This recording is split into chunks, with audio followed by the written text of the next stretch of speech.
All right.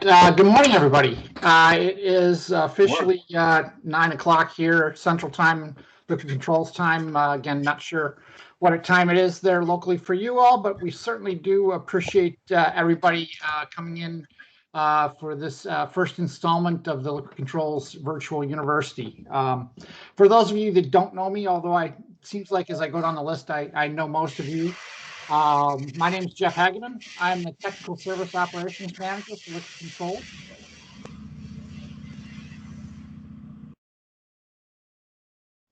Sorry, I'm trying to do double duty here as I let people into the meeting and keep people muted here. Just so everybody's aware, I do have everybody muted for right now. As we go through, you'll be able to ask questions and participate in the meeting as well here. But for now, just wanted to kick this off and get this going here. So again, thank you everybody for taking the time out to sign up and attend these sessions. This is the first of what we hope is going to be a virtual online training program here for Liquid Controls. And it's aimed at supporting our distribution, OEMs, third parties, and end users. The goal of these meetings, is obviously to set up a focused training on very specific subjects. So we'll be doing this over the next few months. Sorry,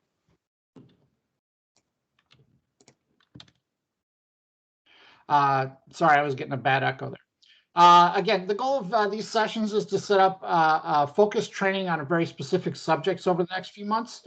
We all know your time is important, and these virtual settings are not always the easiest and best option for technical training, but we want to be able to get some information into your hands and be able to interact with our customers as much as possible.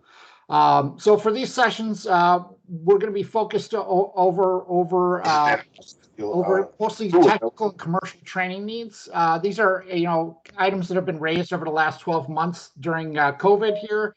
Customers have been coming to us saying, hey, can we get a training on this subject or that subject? And as these, the information comes in and starts to build up a kind of a knowledge base of what customers are looking for, we decided to try and put together a quick program to start getting you all informed of current topics that we want to discuss. So also want to let you know that we are recording these sessions. So you are going to be in a recorded session here. And the idea of that is so that, as other customers that can't participate in these meetings, that they'll all be able to participate by seeing it in a recorded version as well. So eventually here in the next week or so, once we get a private channel up online, everybody that's signed up for this technical training seminar or for the virtual university will get information as to where they can view the recorded sessions as well. So again, if there's people within your organization that couldn't make it on such a short notice or just weren't available today to make the session, everything will be recorded, and we will have a private channel for this university to where you can go back and review these sessions. Also, thank you for your patience.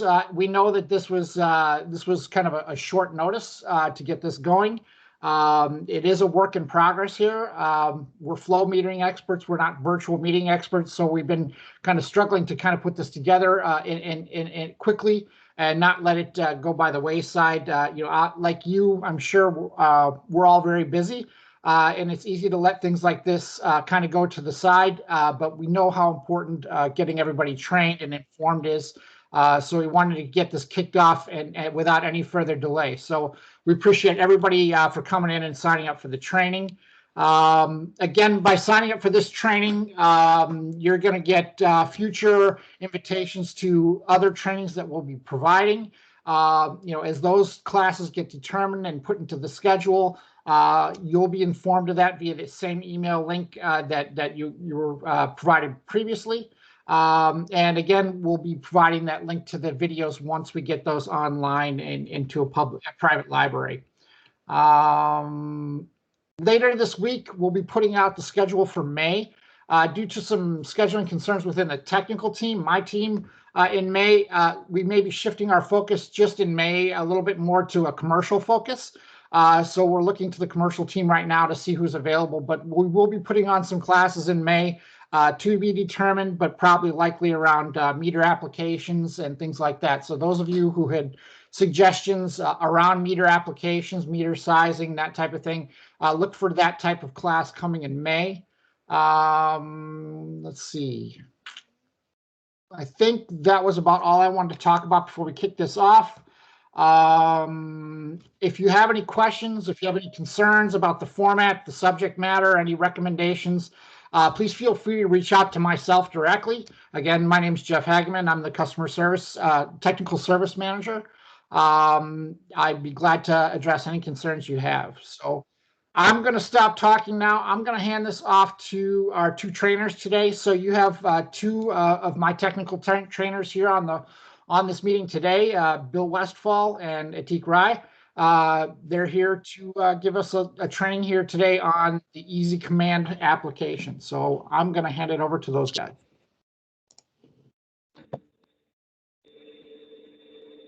Okay. Good morning, good evening. Jeff, can you hear me? I can hear you just fine. You're good, Atik. Okay. So, hello everybody. Today is a focus on just EZCommand. You may have heard this program. Hey, Atik, sorry, it's Jeff. I'm going to cut in. One thing I forgot to mention, everybody, if you're not aware, there is a chat feature in Teams. So since everybody's on mute here and we have a very large group of people here, 62 right now, not including Liquid Controls and IDEX Associates. So we're upwards of 80 people in this call. So please feel free to use the chat feature in here. I'm going to monitor that. I think Bill's online. He can monitor that as well. And I will do my best to address any questions and concerns as they come up. And then at the end of the session, we'll have time for some questions as well. Sorry about that, Atik. Just wanted to get that in there. No problem. So today's focus is EZCommand program. Just unlike you guys used to may have seen those LCR2. Whenever you have to configure the LCR2, you have to use a lab pad to configure the LCR2. Well, this program been out since a long time, and we still have a lot of people that haven't never heard this program, which you can use to obviously to configure LCR2, LCR600, and also you can also save the configurations. Just to give you one example, if you got 50 fleet of trucks, you can just configure one unit, save the configuration, and just transfer to all 50. And all you have to do is just change your K factors. But everything else you have, is going to be there for all those 50 units. So we can, the first part going to be how we get to this program going, what hardware tools, what we need, how we can get this software from lcmeter.com, and how we set it up this software. The second part going to be Bill Westfall going to be taking over, where he's going to show you guys how to connect to the LCR2 and 600, how to flash it, flash files for the LCR2 and flash files for the LCR600s.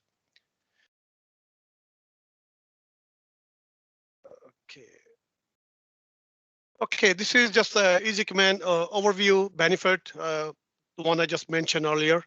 There's a lot of benefit. Just say if you are, just say you got a unit which you need to update the ticket software, you change the ticket format where just say if the customer required more details or less details. So unfortunately, you cannot just configure the tickets, you have to flash it. So this is what this tool is going to become handy for you guys to use EZCommand to flash the board. Of course, configurations, in case you're using the LCR600s, you can do point of sale. You can do a lot of things. You can save the configuration, load the configurations. And then you have the record. In case you just say, for God's sake, something goes wrong with the unit and you put a new board in, you can always just dump the information from your stored configuration to the new board.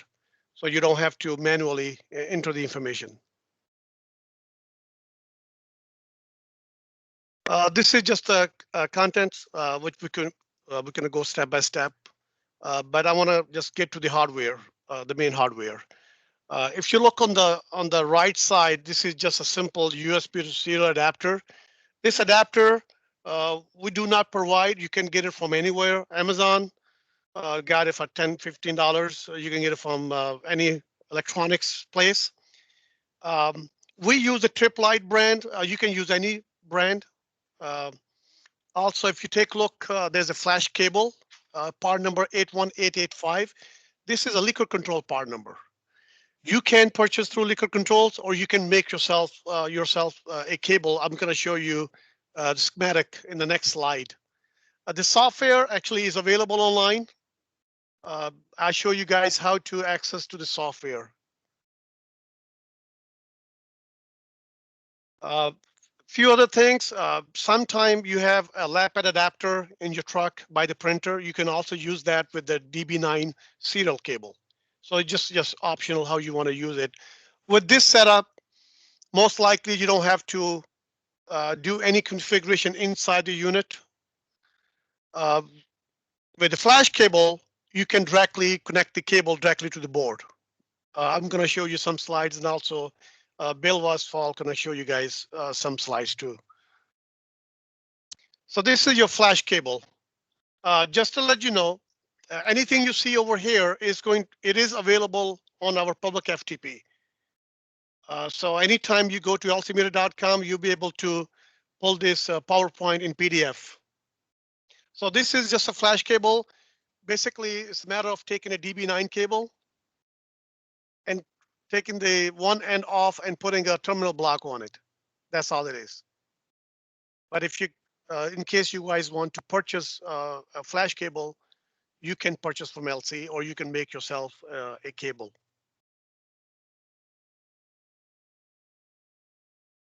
Okay, let's get to the main subject.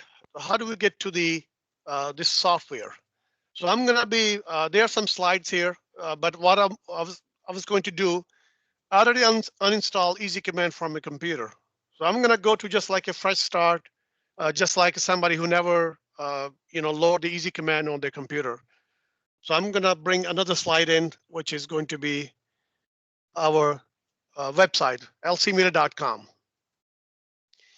If you're on the main lcmeter.com, basically it's a matter of just going to resources and going to the public FTP.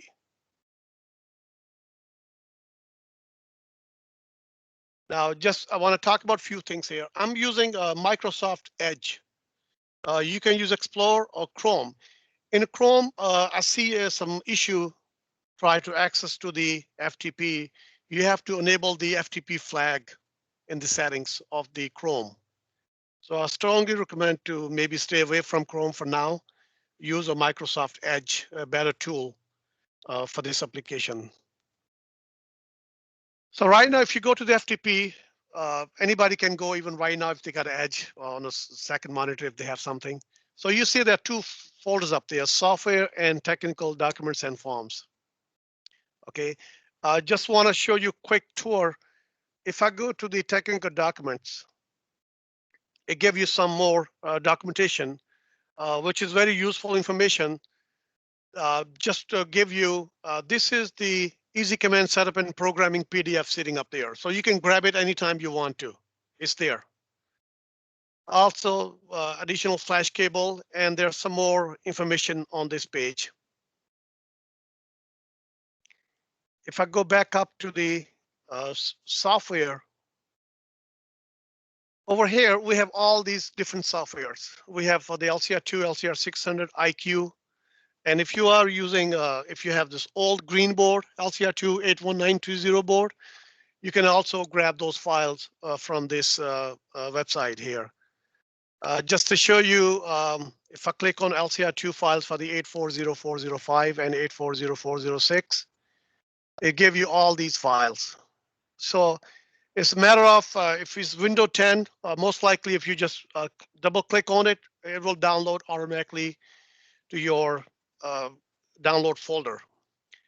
Another way, which is if you're doing a LCR600 files and you need a lot more files, just say if I go to LCR600 files here. So I can copy this address over here and open up another folder from your computer. I'm going to drag it in over here. It's a matter of just pasting the address here and pressing enter. Let me see. So if you take a look, so instead of downloading individual files, I have the whole, everything's up there for the LCR600. So what I can do, just say if I'm flashing LCR600, it's a matter of for me just taking the ticket folder, language folder. If I'm doing a standard, LCR600, SR600, so I can download SR600 right somewhere is here, SR600. So I can just say if I hit control here, and copy this file and dump it somewhere in your My Documents or your desktop. So that's another way you can save the files. So this is just to show you guys. So I'm going to go back to the just say EZCommand right now. If you go to the EZCommand, there's a zip file up here. This is what you're going to click on it, and so it's a downloading file because I removed the EZCommand from my computer yesterday. So it is downloading right now.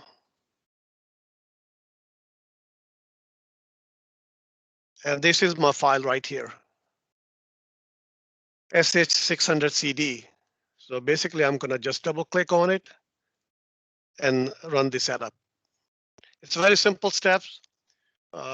Actually, I'm going to transfer to this monitor here. So right now, so this is right here. It's going to open up as soon as you click on the EZCommand, this executable setup file, and simply hit next, accept that, next. We'll leave it default. Don't change any. You don't need to change any settings over here, and just hit next and install. So I just installing this EZCommand program right now, and finish. So if I go to,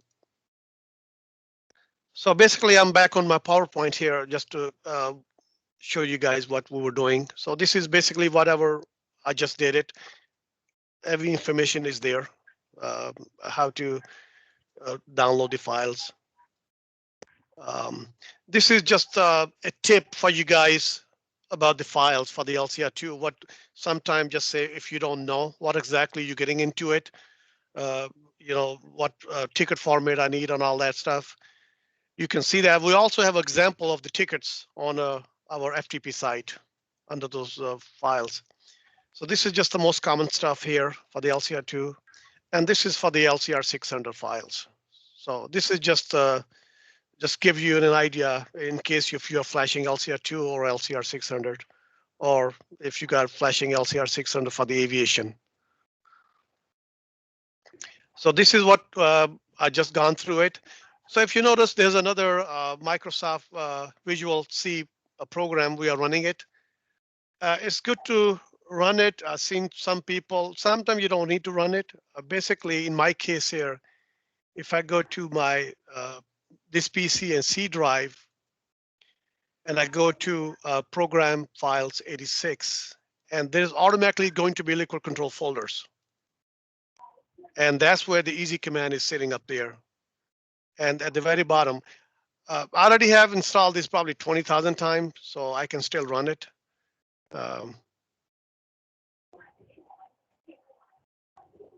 So basically, sometimes you don't need to use it, but I'll tell you why you need to use it. I'll explain to you just in a bit. And Teak, it's Jeff. I was going to jump in and just say that that's a Microsoft distributable, which basically means a lot of PCs will have that already installed, which is why it may not always need to be installed. But we do provide it as part of the software, just in case maybe your PC is not up on the latest distributable. So as Teak mentioned, it is there available for you to download. Okay. So now this is a US procedure adapter. I noticed in the Windows 10, most likely you don't have to install a special driver that if you get a USB to serial adapter, but sometimes you do. Okay, it's believe me, it's PC to PC. It varies. Work with every day with the different people. Sometimes we can just buy a USB to serial adapter, plug it in right away. It works. Sometimes we have to download the driver, or sometimes it comes with a small CD. Well, in these days we don't have CD-ROMs, so you have to go to the website of the particular, whoever is the manufacturer of the USB to serial adapter is, so you can download the driver. Somehow we have a luck with the TripLite. I use the TripLite adapter. For the Windows 10, I never have to download the driver automatically. Even you can find the driver. I'm going to show you guys quick some tips on this one too. So let me go to my. See here.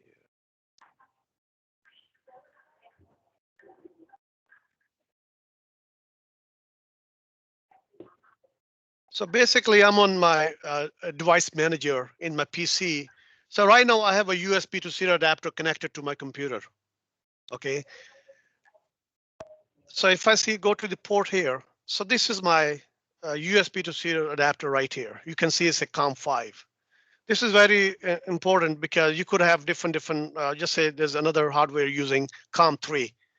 And also, of course, if I disconnect my adapter right now, watch this, it's all gone. So there's nothing. So I'm gonna plug this back in and it should fresh it up by its own. Another tip is if you get a new hardware, new USB serial adapter, and if you don't see it here, it's probably going to be somewhere else with a yellow rectangular like sign or something. So basically, you need to install the driver for it. So just say even if you have the driver here, but with a yellow like marking on it, if you double click on it, you can download the driver here. If I go to driver, I can update the driver. I don't need to do that right now because the driver is already installed. But in your case, in case if you get a USB serial adapter and it has a yellow triangle on it, so that means you have to update the driver. Either it's going to come with a CD or you have to download it from online. I recommend now to get some Chinese made one. I ran into where you can do certain things with adapter, but if you're trying to flash it, you have a hell of a hard time. Try to get like a name brand type something. I recommend TripLite, but there are many other ones you can use it. So this is our COM5 right now. I'm going to move this screen. So this is actually TripLite comes with a CD, small little CD. It comes with it. This is what we just talked about it, how to set it up the USB to serial adapter. So now what I'm going to do, I'm going to open up my EZCommand. This is slides, going to go through how do we set it up that. So let me find my, give me 1 second here.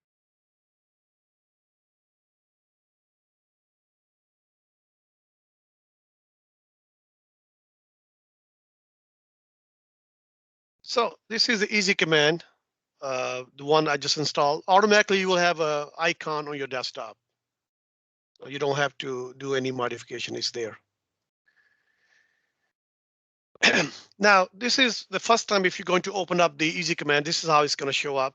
And if you go to Tools and you go to Setup Communication, and supposedly right away, if your EZCommand crashes, example, right away it closes. As soon as you go to Tools and Setup Communication, this is where the program will run it after we install the software, the vCred, you need to run that program. If you let you get into the setup communication, that means you all good. So right now, this is just to give you to get started up. We have to set it up the some setup inside the EZCommand so we can start using it with LCR2 or LCR600. So you're always going to go to the tools, and in case if you install it the first time, if you see refresh enabled is check mark, make sure check off that. Make sure check off that. You don't need that. And just go to setup communication. Right now it shows you retry 3. Timeout is I usually just put max out 1000 millisecond. We are using serial configurations. We are not using any IP configuration, which you can also use it. But we stick with the serial configuration. This is the port name. Port name is your COM port. So in my case, it's showing you COM 3 and 5, but I know for sure COM 5 is the one for the trip light. If you're not sure, always go to the device manager and look for the COM port. Believe me, we ran into picking up the wrong port and you spend a half hour trying to figure out why something is not working. So always verify. TX enabled settings, we'll leave it none. We'll leave it open. Bar rate 19200, which we use it. This is just the test node. In LCR2 or LCR600, we have 1 through 250 node addresses. From the factory, we leave it 250. But if you're using a third-party handheld, there could be node 1 or 2. Now, I've never seen somebody trying to change the node address to 200 or 150. You know, either it's going to be 1, 2, or 250. So right now, what I'm going to do, I'm going to connect my flash cable to one of those LCR2. I have it over here, just to see if I can test my connection. And Bill is going to talk about inside of the LCR2 and the 600. Basically, they both use the same board, but there's a red jumper. In case of the new board, it's called the J10 jumper, need to be on 485 position. So right now, I just plugged my cable in. This is LCR2 unit. We just grabbed it. I have no idea what is the node address is. I'm going to take my chance and try to see if it's 250. If I have the proper the port and TX label none, bar rate 9200, I'm going to see if I can ping it. So if I'm pinging it, so it says not responding. So that means it could be a different node address. But also, I need to verify one more thing. So if I'm trying to ping it, I just mentioned you got to have to J10 in the proper position. We got the A side and the B side. And I just noticed, which you cannot see right now, Bill's going to talk about those jumper. This jumper sitting right now on the A side. So that's not the right protocol to use with the EZCommand.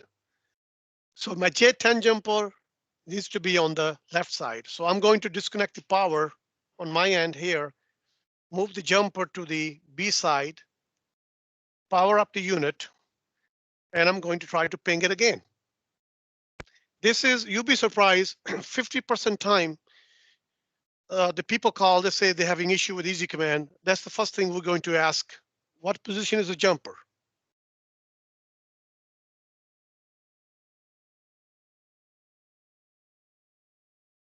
So right now, I know my jumper is in the right position, but I'm still unable to ping node 250.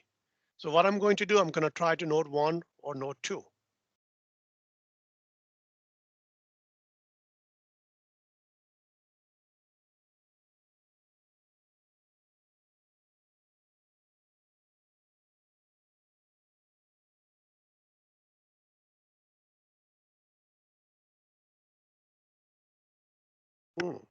So, so now, if you notice, I'm unable to ping it, either node 1, 2, or 250.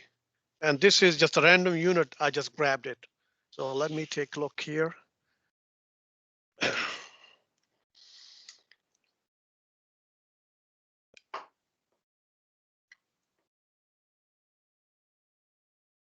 I'm just checking my wires.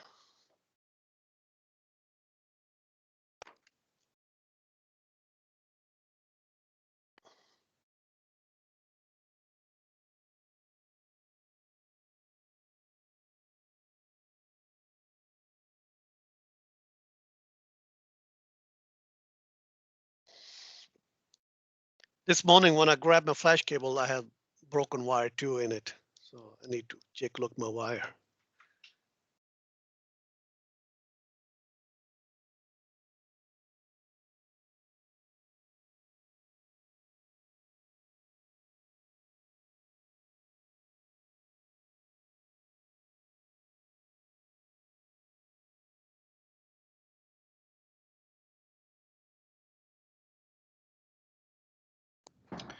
Teak, while you're doing that, I'm just going to make a quick announcement. I apologize.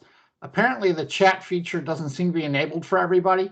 Gotten a couple comments back on that, so I apologize for that. We'll get that rectified by the next class. But after this meeting's over, we'll stick around and address any questions you might have, as long as that takes. And then obviously you can reach out to us via email separately too. Again, I apologize about the chat feature not working in Teams. We'll try and get that rectified by the next class. Sorry about that.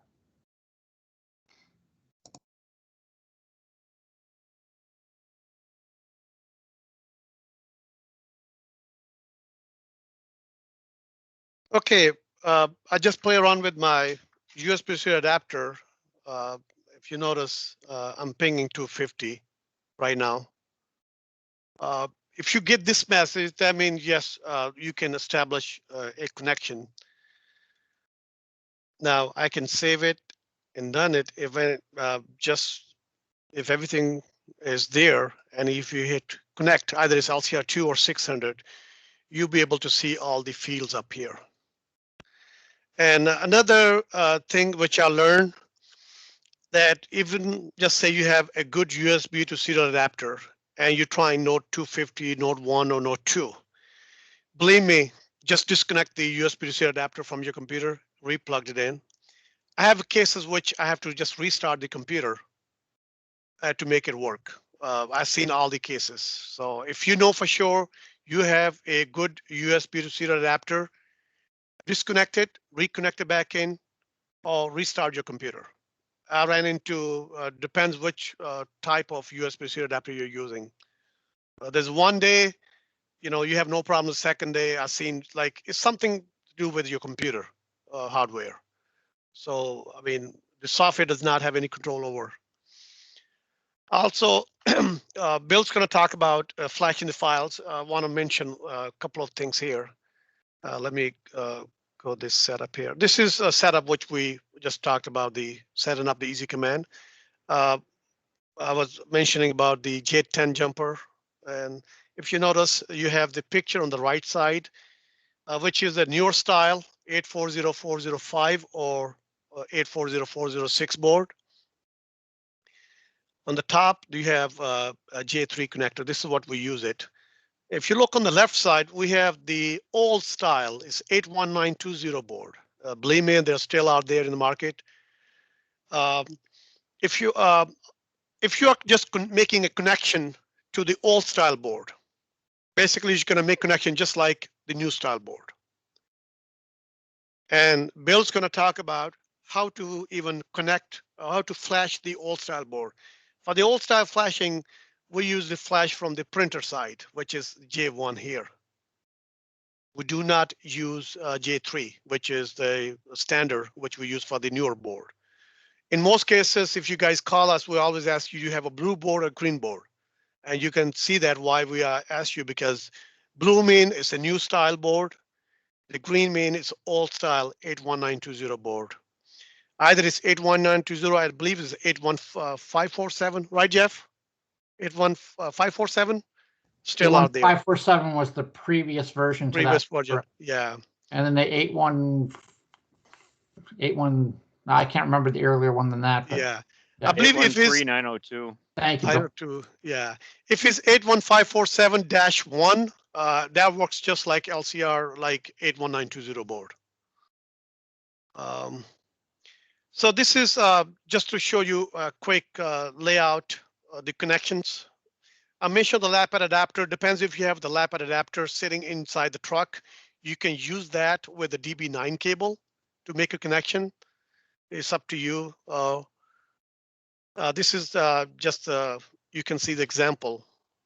If you got the LAPAD adapter, and this is I have a short DB9 cable connected with a USB to serial adapter, I can do that.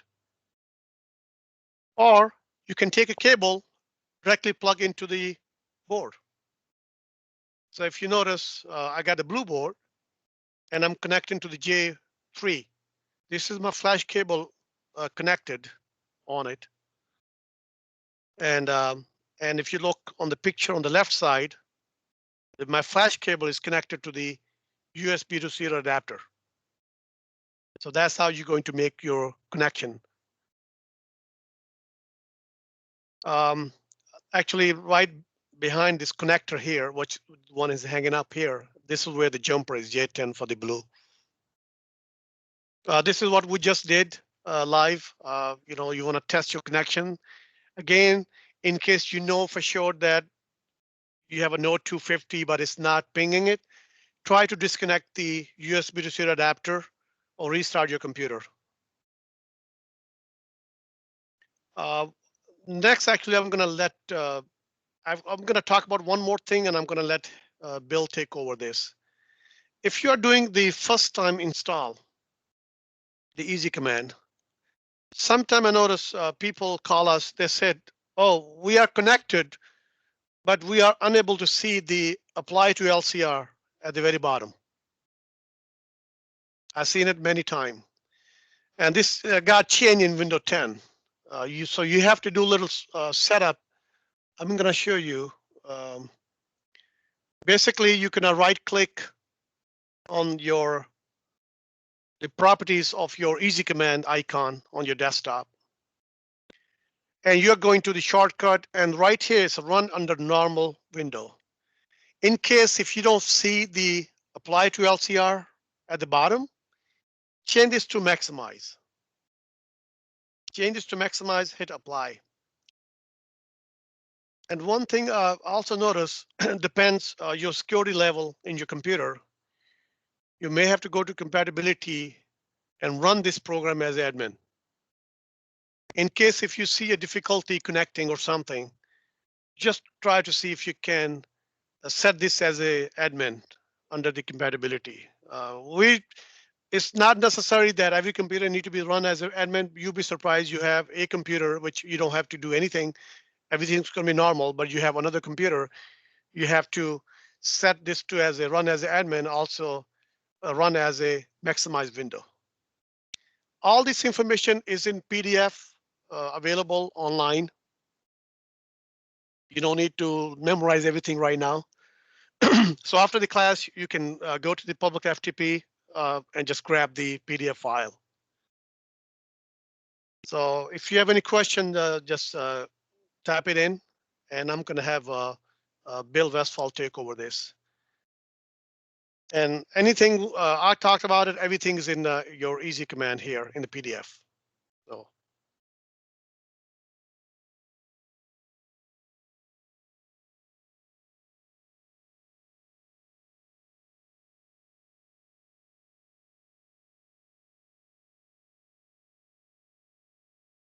Okay, so why don't we just take a quick 5-minute break? Let me and Atik kind of switch things around here, and let's be back 9:45 here. So about 7 minutes or so, and then we'll start over with flashing boards. And I'll be sitting here. This is Jeff. If you want to unmute yourself and ask a question, feel free.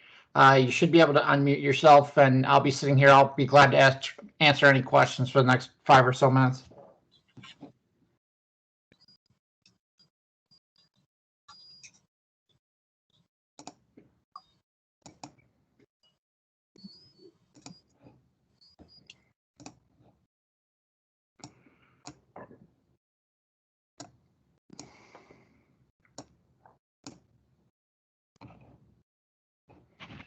I got a question for you. Yes, please. So I've used both the laptop connected via the flash cable and also plugged right into either a lap pad adapter or multimeter box. Mm-hmm. What are the? It's hard for me to. Sometimes I can do stuff that way, plugged right in, sitting inside the cab of the truck, plugged right in. Mm-hmm.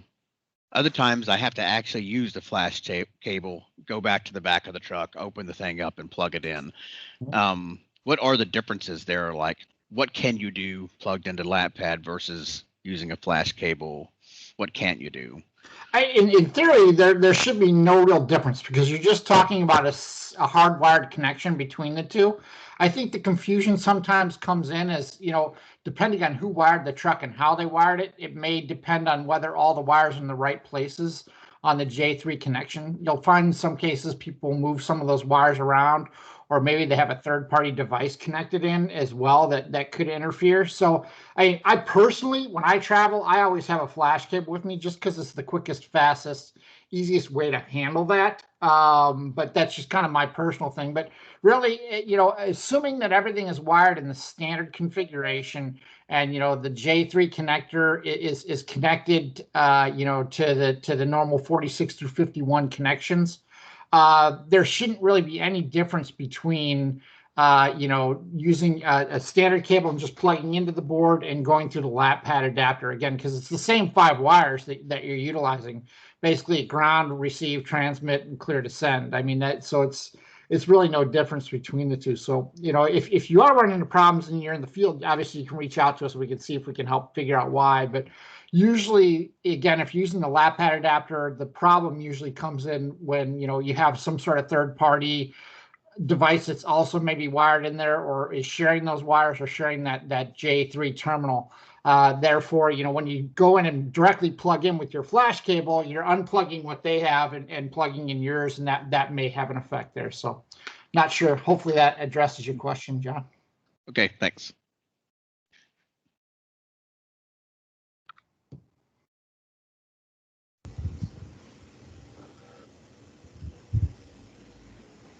Jeff, I have a question. Yeah, sure. Let's say on the LCR600, you have a specific version of the software. Let's say it was an older version, and I believe the latest version is the version 2.35. If I'm not mistaken, that's the version, correct? It's 2.35.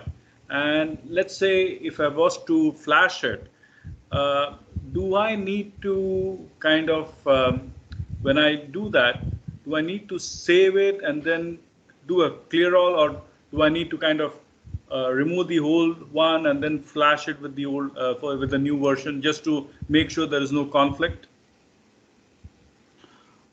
I'm trying to understand the question. I apologize.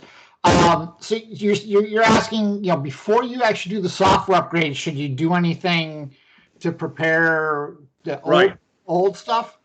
When it comes to LCR2, no. I mean, you don't need to do a clear all or anything. The key with LCR2, I mean, obviously we're talking about LCR2, LCR600 here, not the IQ. That's a different ball game. But with the 2 and the 600, really, I mean, when you flash that software, the best and ideal thing is to always do a clear all anyways. So you're going to be forced to do that clear all after you do the software upgrade, or at least it's recommended in most cases to do that, just because any file differences in the older version to the newer version should be cleaned out.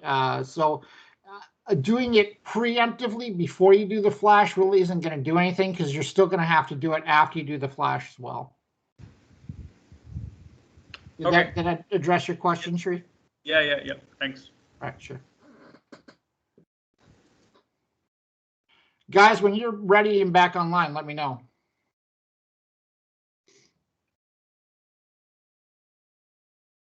Any other questions while we're waiting?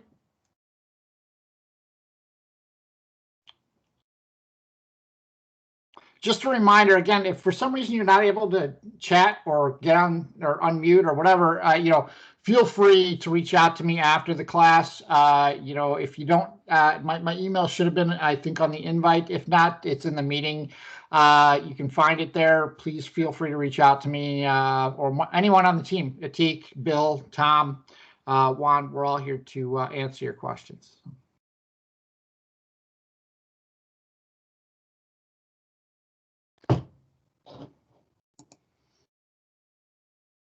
I did have a message from one of our salespeople here as a reminder. If you do purchase the flash cable from LC, ours is usually a little bit thicker gauge wire than what you're going to get if you're making one in the field. So if you go out and buy an off-the-shelf DB9 connector or cable, it's usually got very thin gauge wire in it. They don't tend to hold up real good, especially if you're doing service work. So if you are doing a lot of use, you're flashing, you're in the field, you're doing a lot of support work, and you need a good flash cable.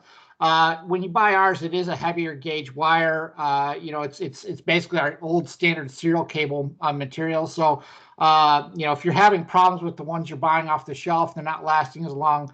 it was a good recommendation here from one of our salespeople that ours will last a little bit longer out there in the field too. So just a little bit of information there while we're waiting.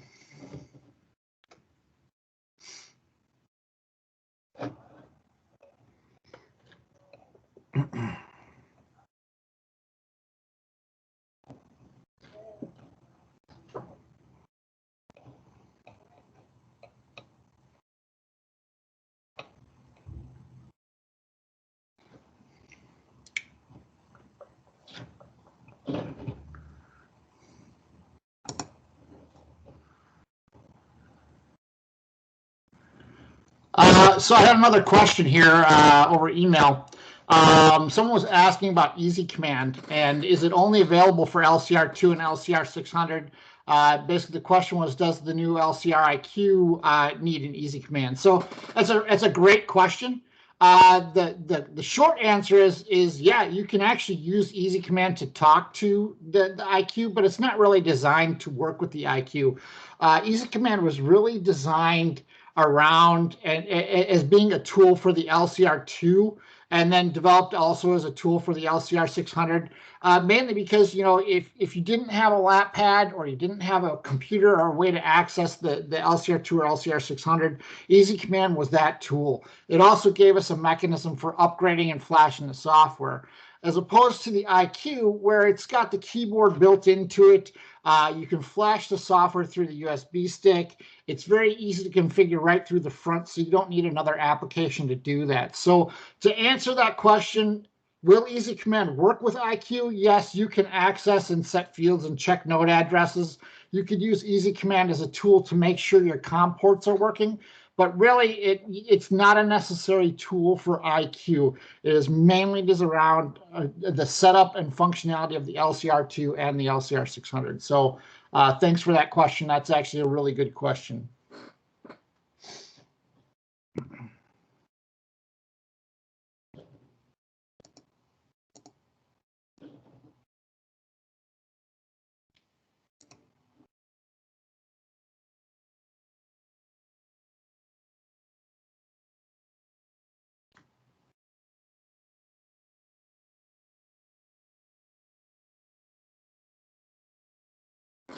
I had another, since we're waiting here for the guys still, had another email come through here from Mr. Mark Whalen there. And it was going back to the comment around the lap pad and the dual meter box that someone had asked earlier. And he brought up a good point here, is that, of course, if you're using connectivity through a MUX box or the dual meter box, you'll hear us call it the multiplexer, the MUX box, the dual meter box. But that old box that was used for joining two LCRs to a single printer and for networking, if you are using a lap pad with that dual meter box, remember, inside the multiplexer, there is a series of jumpers that have to be set in the proper position in order to have connectivity, depending on how you're connecting. So if you're doing 232 connectivity, they have to be in a certain position. If you're doing 485 connectivity, those also have to be in a certain position. So if you're using a multiplex box to try and connect with EZCommand, you have to follow those same rules as you would with the lap pad or with a terminal application program as well. So keep that in mind if you are looking at dual meter box. And coming up in future classes, we'll probably have one to talk about dual meter functionality and dual meter multiplexing. But we'll try and make that a subject for a later point. But just wanted to answer that quick question from Mark. So appreciate that question. Thanks for comment. Bill, you guys ready? Yeah, I think I'm ready to go. All right, I'm going to hand it back to you. All right, so today what we're going to do here now is go through just some basic flashing of the boards. You can see on the unit that I've got up on my screen here, we've got one of the older style green boards. This is actually the 81920 board. So we're going to go through flashing this one. And then we're also going to go through flashing an LCR600. And then when we're done with the 600, then I'll go through and I'll put this blue board back into the LCR2 here, and then we'll go through flashing that one. So the first thing you want to do is definitely get your EZCommand up and running here. Hopefully everybody can see that okay. And then what we're going to wind up doing is we're going to be in this Flash software tab. Okay, so you're going to go into this Flash software tab, and then you're going to see 3 separate tabs, one for each type of register and board that we're going to be reflashing. So in this case here, we're going to actually be flashing on the LCR/LCR2 tab. So we're going to be in this one here for the green board. So keep in mind, the LCR/LCR2 tab is for the green style boards. And we've got a nice little set of instructions here and all that stuff that you can follow along with. So for me, I've got 2 COM ports here. Right now, I'm not really sure which one is my COM port. So I'm going to go down here. I'm going to go to device manager. I'm going to check it and see what we're actually using, what COM port. So if we go down here, we look at our COM ports, LPT. So I know that I'm using this prolific USB to serial COM port. So I know for sure that it is COM4 that I want to use on this. So that's a quick way to find out what COM port, so you're not guessing all the time. So I'm going to go ahead and select that. You can follow through these instructions. They'll get you through it as well. But once you have your COM port, you'll notice that up at the top here, I can't click on this browse yet because I'm not connected to the board yet. So when I hit next, it's going to come up. It's going to tell me how to configure my jumpers. Now, what I have to do is I do have to move my jumper, or I should say my cable, from one side to the other. So right now I've got my flash cable connected to my terminal side. What I need to do is I need to power it down, pull my printer port off, and then move my flash cable over to the printer port. Then what I'm going to want to do is the 2 jumpers on the left-hand side here. I want to make sure that those are both in the lower position.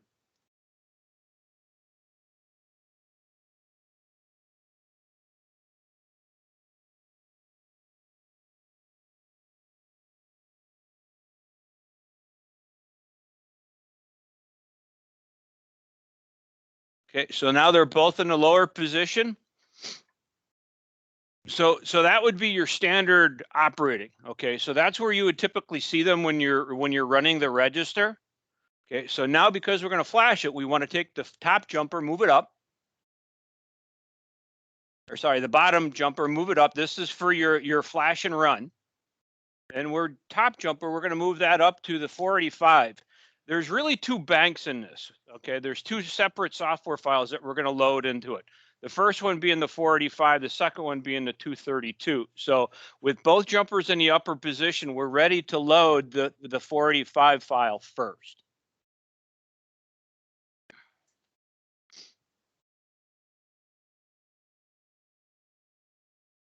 So once we have that, then we can go ahead and hit next again. This is telling us how to move our jumper. So now we have them both in the upper position. And if everything goes well, we should be able to light this browse button up that allows us to go ahead and find that file that we want to use.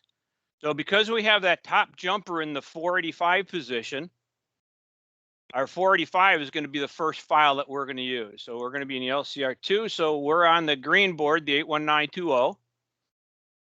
So we're going to have this SR200. Actually, this should be SR210. So let me go out to the website real quick and let me grab the 210 software because that's LCR2 software. Go out to the public FTP site, go into our software, go into our 81920 board, go into the SR210, SL200. So we're going to have a whole bunch of different types of files in here. So if we go into the ST200, we go ahead and save link as, and we'll save it in that folder. So we got that one and save link as, and there we go. So now we have the files that we want. So now we can go back to EZCommand,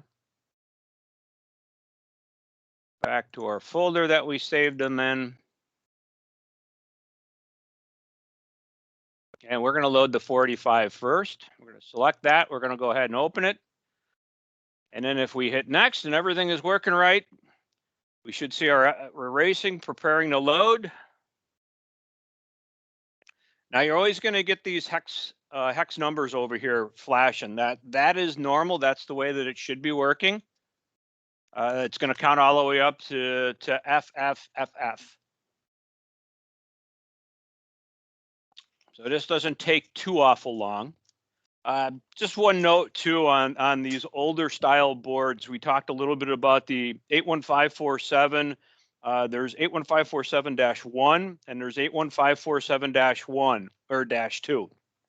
The 81547-1, if you get a board that's that old, that can run LCR2 software, but the standard 81547 can only run LCR software. So just keep that in mind. If you get out into the field and you see an older board like that, you're only going to be able to flash LCR software on it, not LCR2.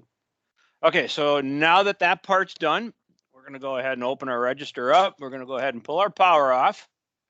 We're going to go ahead and take this top jumper and move it down.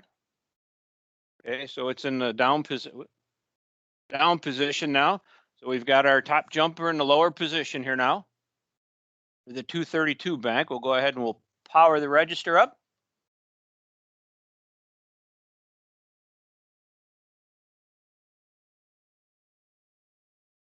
And we'll go back to EZCommand. Okay, and we'll go on next. Now we'll do the 232 bank because we just did the 485. Go ahead and hit next. It should load, should erase, and then load. We'll see the numbers counting up.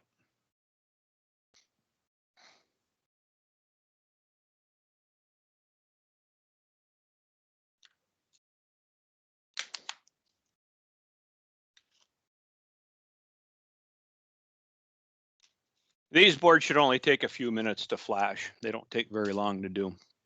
The LCR600s, we're looking at about 12 minutes to flash those. So they're a little bit longer when you have to load in the language and the ticket files.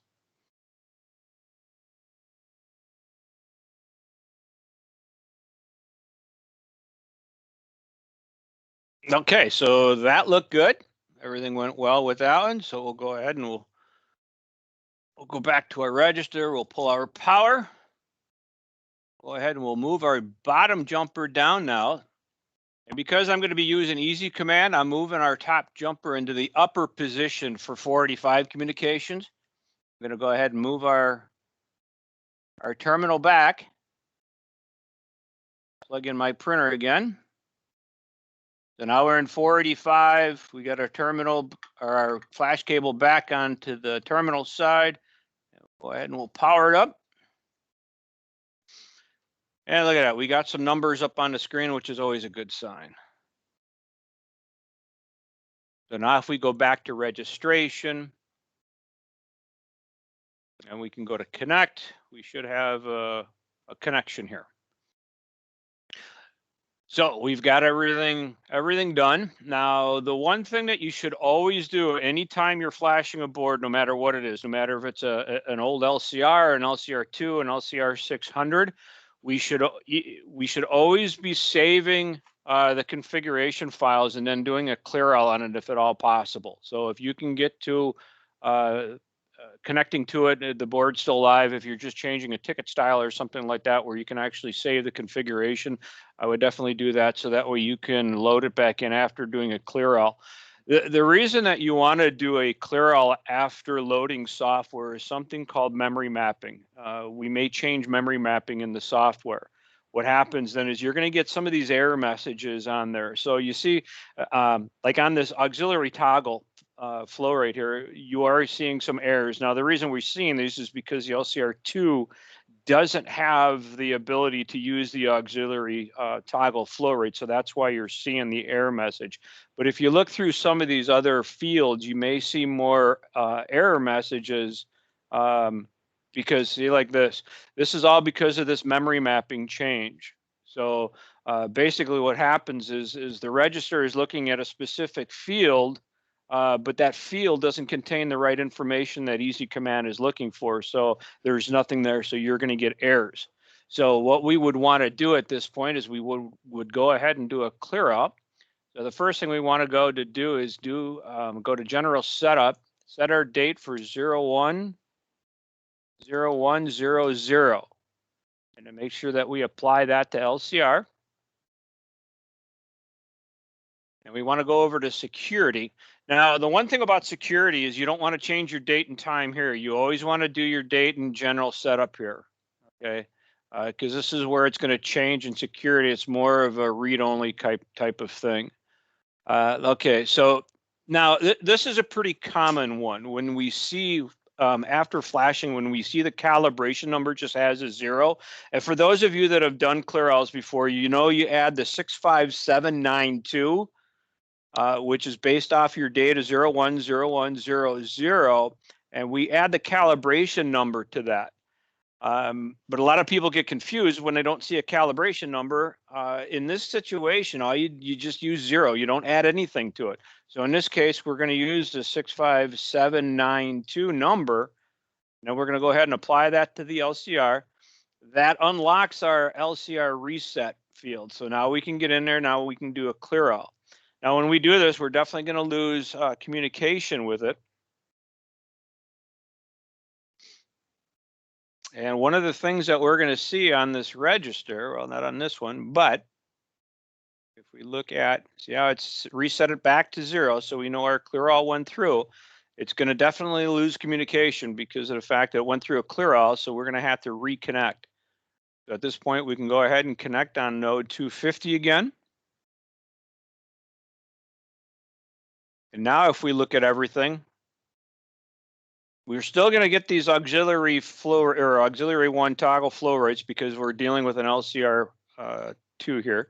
But you can see now all of our settings are now back to where we can get in there and actually configure them.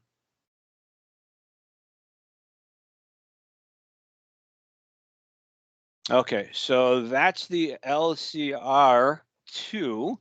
For the green board. Okay, what I'm going to do here now is I'm going to go ahead and see if I can move this over a little bit here. And now we can go ahead and look at the LCR600. That's close enough for you guys. Okay, so for the LCR600, let's go ahead and move this over. This one is going to, like I said, this one's going to take a little bit of time. It's about a 12-minute flash or so. So we're going to go ahead and we're going to power down. And this one's got one of the original 84044 boards. So this has got a fairly old one. It will run the same way, but you will see that there is a difference in the color between these two. So we're going to go ahead and we're going to connect up here now on the newer boards, these bluer boards, the 840404, 5, and 6. We're going to still connect over to the terminal. So that's going to be the big difference between flashing the older green boards and the newer blue boards is where we actually connect.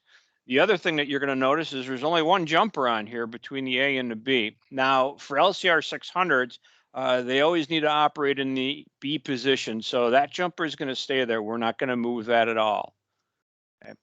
We're going to go ahead and we're going to power this guy up. We're going to close the display. And we do have to make sure that our red knob is in the 6 o'clock position. It has to be in calibration.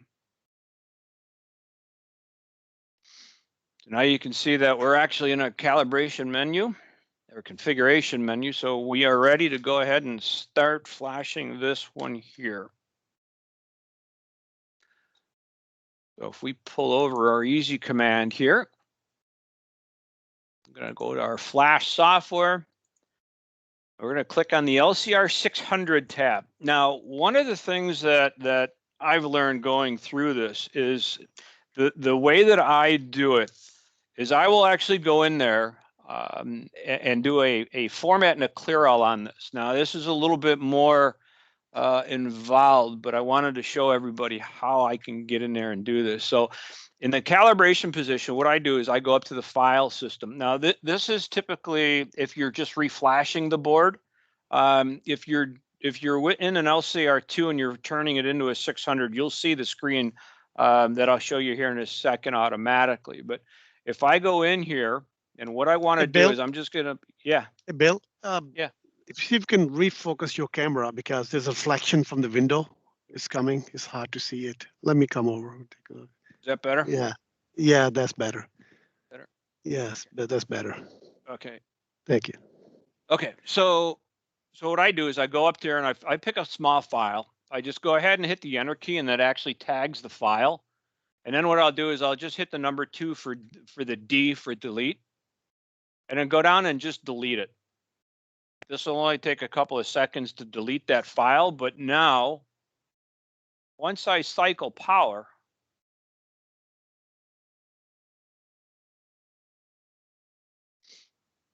we'll actually come up to a different screen here.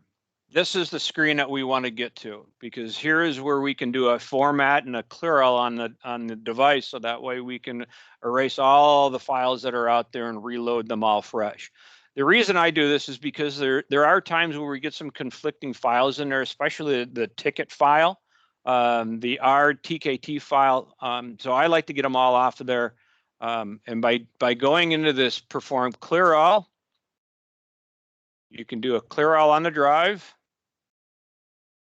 And then we can do a format, and it really doesn't matter which one you do first, whether it's the format or the clear all, as long as they're both done.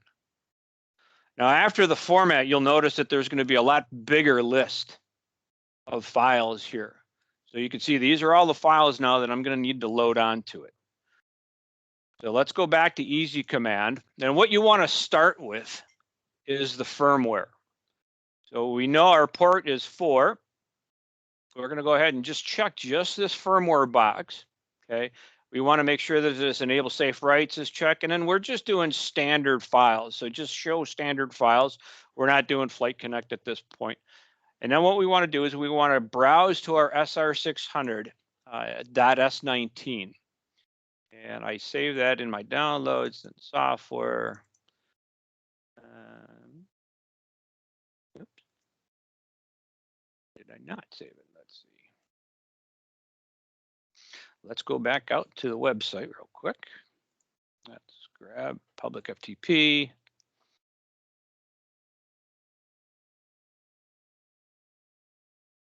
Software again.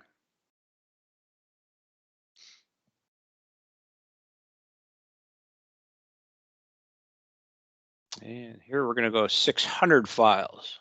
So again, you can get all these files off of the FTP site as well. And we're looking for the LCR600.s19, LCR600. So here we go. So right click it, save link as. Some of you may see save target as rather than the save link as. It's basically the same thing. That's how you need to download them. If you just try and right click it, what's going to wind up happening is you're just going to get some message on there that says it doesn't know how to open it up, because these are actually software files. They're not any kind of text file or anything like that that you can actually look at. So give that a second here to load.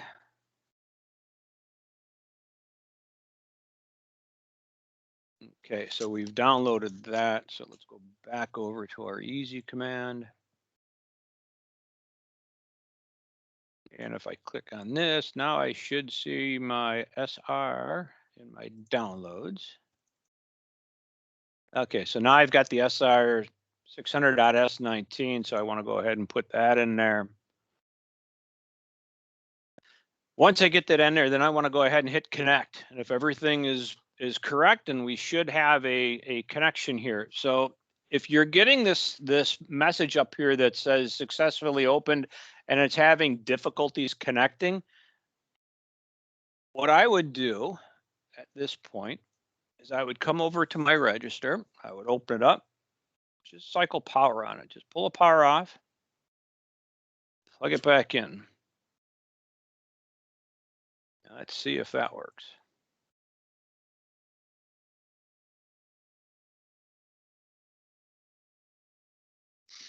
Sometimes it may take a try or two before it actually connects.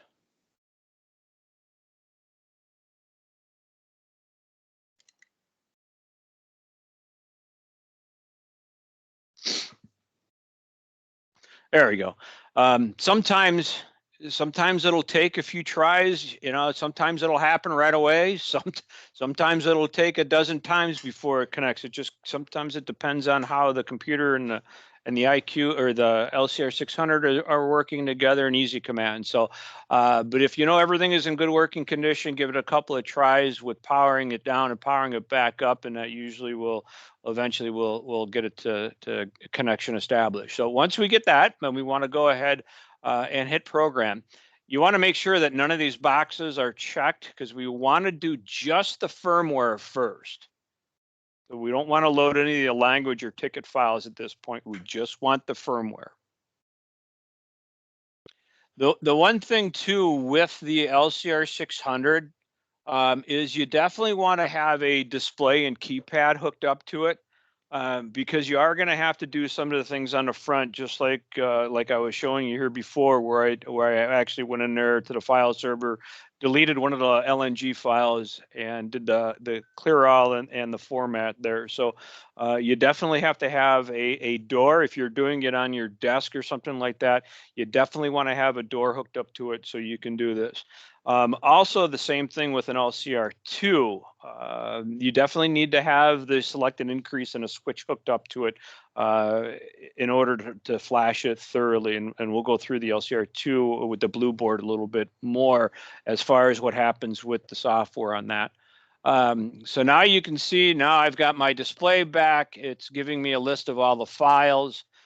So at this point, again, let me move this out of the way. I am going to go back and I'm going to go ahead and do another clear all. And I'm also going to do another format on it.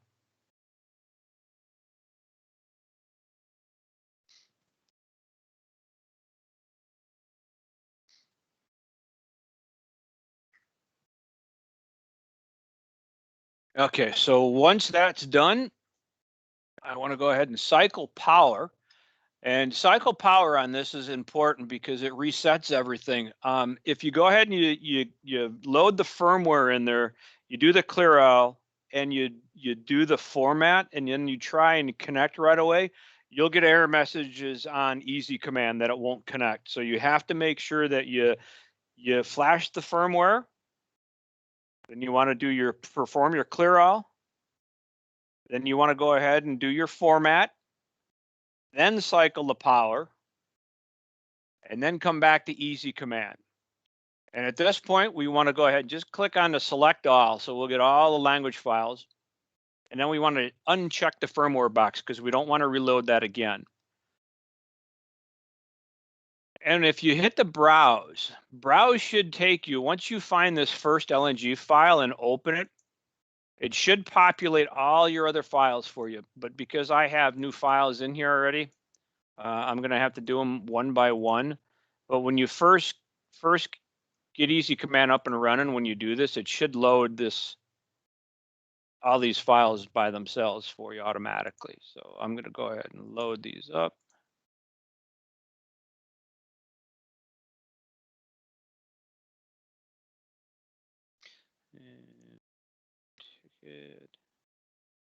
Okay, so those are the LNG files, and then we're going to go ahead and load in the ticket files here.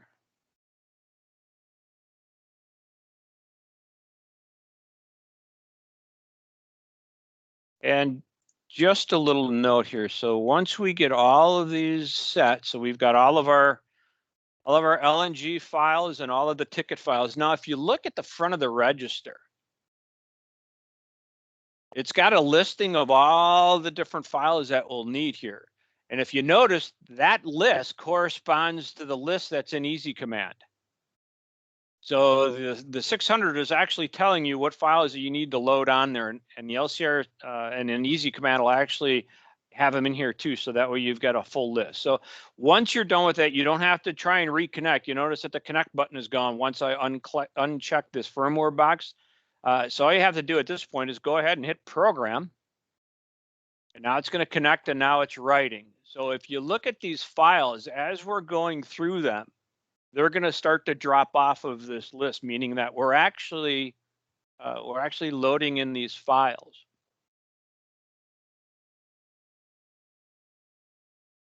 Now, one of the questions will come up about ticket style. In the LCR600, there is no ST202 or there is no ST258 or 250 software for the LCR600. What dictates what the ticket style looks like is actually the ST600R file. So if I scroll down, let's pull my EZCommand back up over here. So if I scroll down a little bit, it's this file right here. So the SR00.tkt is the equivalent of an LCR ST200 software. So if you want a longer ticket, more information on it, you're going to want to load the SR0 or the R00.tkt. If you want a little bit more of a compressed ticket, something like an ST202, where it's only printing a few lines out for the ticket on the LCR600, you want to go with the ST600R62.tkt. Okay, so that'll give you a little bit more information or a little less information, more comparable to the ST202 for the LCR2. And then the other ticket style that we have is just an aviation style ticket, which is ST600R50. Okay, that's going to be pretty comparable to ST210 and ST250 for the LCR2. And the important part of that is it prints off the beginning and ending totalizers on the ticket. So I know a lot of the aviation folks out there, they like to see those totalizers on the ticket. So if you want to see those, make sure that you get the ST600R 50 ticket on there. And those are all available. They're all out on the website. So if I move this over, let's go back to the website here real quick. And if we look at the tickets, probably going to be down here. So you can see here's all the different ticket styles that we have. So there's SR62, there's R50. Looks like there's another one here that we've loaded. I really couldn't tell you what this one is right now. It looks like it may be some type of aviation software, I guess. Now, if you look at, we do have some other files out here. We've got these ST601s. Those are strictly for aviation. Okay, there's another application that we can run on the 600 that is strictly for aviation. So that's going to be all your 601 files.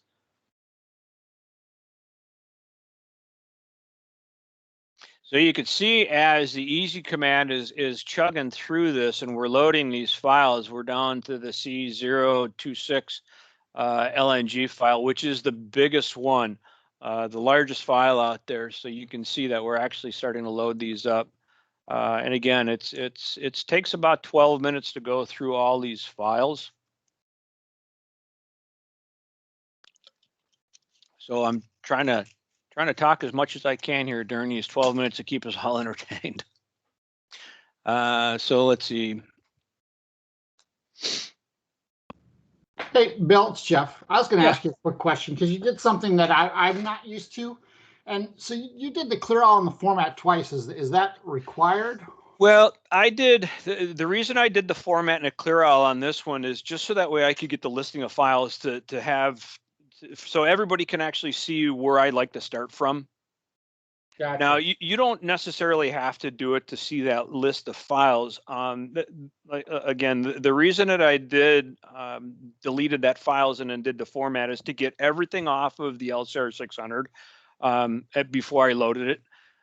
Just because of the fact that the ticket styles, that there are ticket styles that are already loaded on there, then we tend to, I at least tend to have some conflicts as far as the register. So I like to get everything off of there and only load up the files that I really need. But no, you don't have to go in and do the format and then clear all or clear all and format and then do it again. That's kind of the process that I do when I actually load it from that screen is I'll go ahead and I'll flash the SR600 S19 file, then I'll go ahead and do the clear out, then the format, then cycle power. So that's kind of the process. I'm very used to doing it in that fashion. So that and that should be the way that everybody does it when they flash their 600s. It's just the way that I've learned to do it. But Great. I did the original LCRII and format just so that way they could see the screen with all the different files up there right away. Perfect. The other thing I was going to point out was there on your EZCommand application, if you pull that up, obviously what we're loading right now is the standard LCR600 software. Yes. There is a tab there, a radio button for the Show Flight Connect Yes. language file. So that radio button there, again, this is more for, because I've seen kind of a mix of customers on here. If you're an aviation customer and you're using the standard SR601 software, you'd want to check that button for load the Flight Connect. Even though it says Flight Connect language files, that's still the right one to use when you're loading SR601. Isn't that correct? Yes. Right. So just a side note for anybody on the call, if you're loading the S19 file for 601, always make sure you check that Show Flight Connect language file so it loads all the proper files for the aviation version of the software. Yeah, because what it's really going to do is it's going to actually change your the 600 number. So if I check on this Show Flight Connect language files here, these numbers here, instead of 600, are going to say C601, T601. And it's also going to have additional files down here at the bottom. I think there's like, I can't remember if there's 3 or 4 additional files for Flight Connect that you have to load in. Yeah, I think there's at least 2. Yeah, so there are some differences, but the process is pretty much the same between the 600 and the 601. There's no real difference in process that we have to take. Cool. Thanks. Hey, Bill. Yeah. Can you show everybody the example of those tickets on our PDF on the FTP side? Remember those ticket examples? We have those. Oh, for the LCR2 or the LCR2, so they can see it. All the yeah. PDFs. So let's see. Let's go ahead and let's move this out of the way here. You can see we're still ticking away there. So if we go out to our FTP site again, and if we go up to our top here, I think it's in this one, right? I think. So in here we've got some different documents, but right here, this LCR ticket format, this is actually going to show you all the different ticket types that we have. Let me see if I can get to open it up here for you really quick.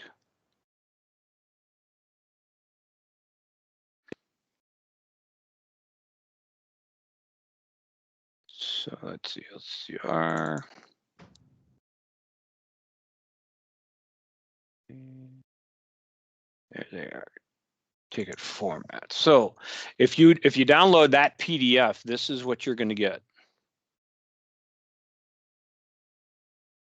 So you're going to see here's a ticket. This is ST200, ST200. So this gives us an idea of what these tickets are going to look like. So there's 201. Looks like I know there's some French and English tickets in here. There's 203. So if you're looking for a specific type of layout, you can download this LCR ticket format here, and then you can go through it and see which one fits your needs the best. And the difference between the left column here and the right column here is this left column has all of the options activated. You'll get like unit ID, meter ID, stuff like that you would actually enter information, ticket headers, stuff like that. And then on the right-hand side is basically the bare bones ticket of what it would look like without any of those extra fields filled out. So yeah, if you ever wanted to look into that, then you can definitely download this LCR ticket format and take a look at that, and that'll give you a little bit more information on those tickets. So let's see how we doing. We got a couple of files left. So we're still kind of chugging away here. But right now I'm just putting in a different style board into my LCR2 so that way we can go through and flash this guy here when we're done with the 600. Now at the 602, you do have the POS capability, and you can download, save those configurations as well with the POS side of it as well.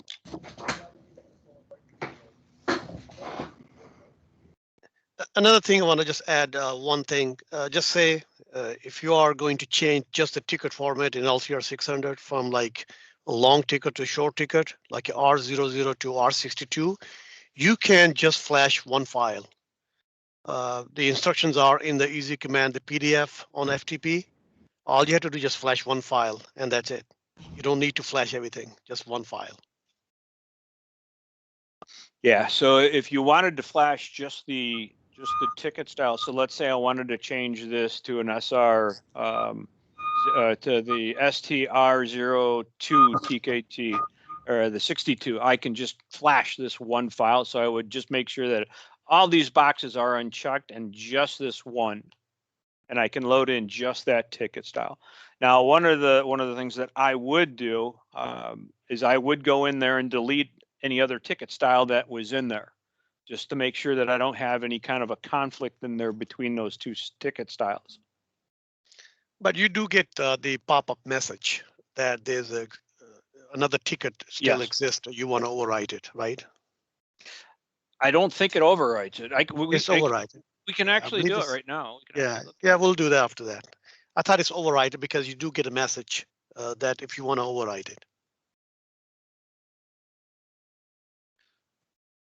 Now we're just about done. A couple files, yep.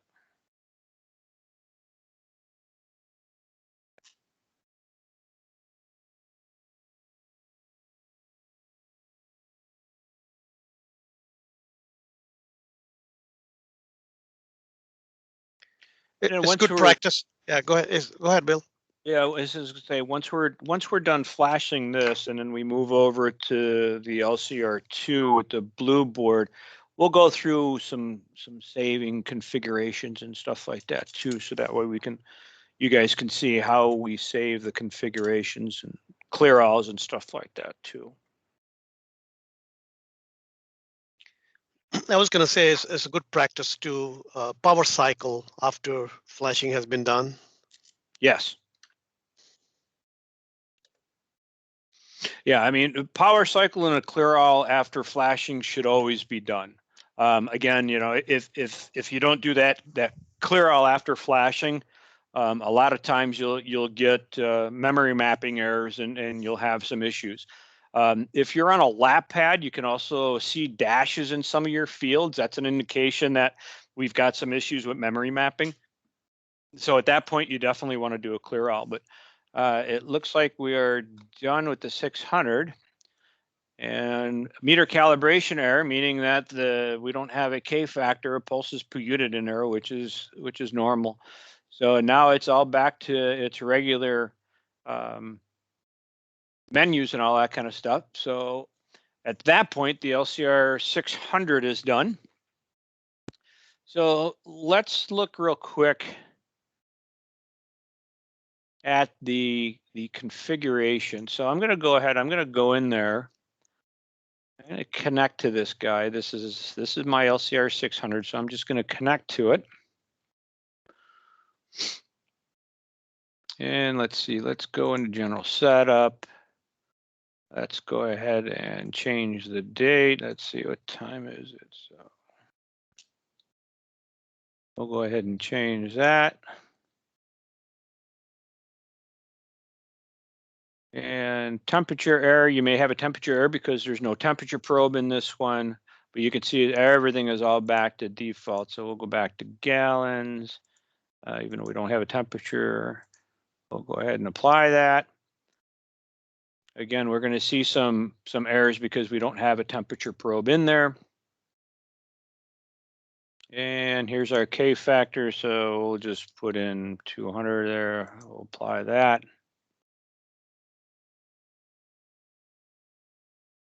So if we wanted to save this information, what we would want to do is go up to File, go to Save Configuration. You can see I've saved a whole bunch of them here already. We'll just go ahead and we'll name this one Test here. And then it'll go ahead and save that configuration.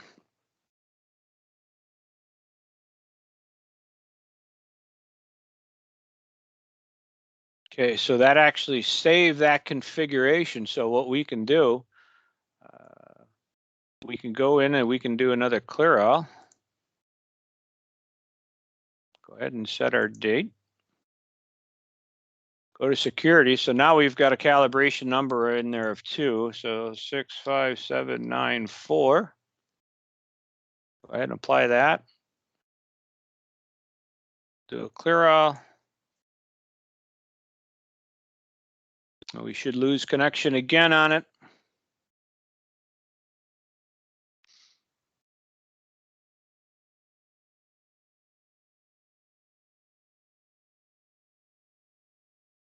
And let's go ahead and reconnect to it.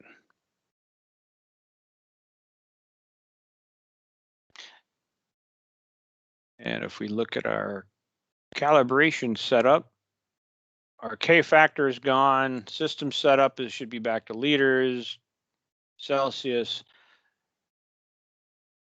So if we go in and we actually, you know what, I'm going to show you. I want to shut this down real quick and I want to restart it.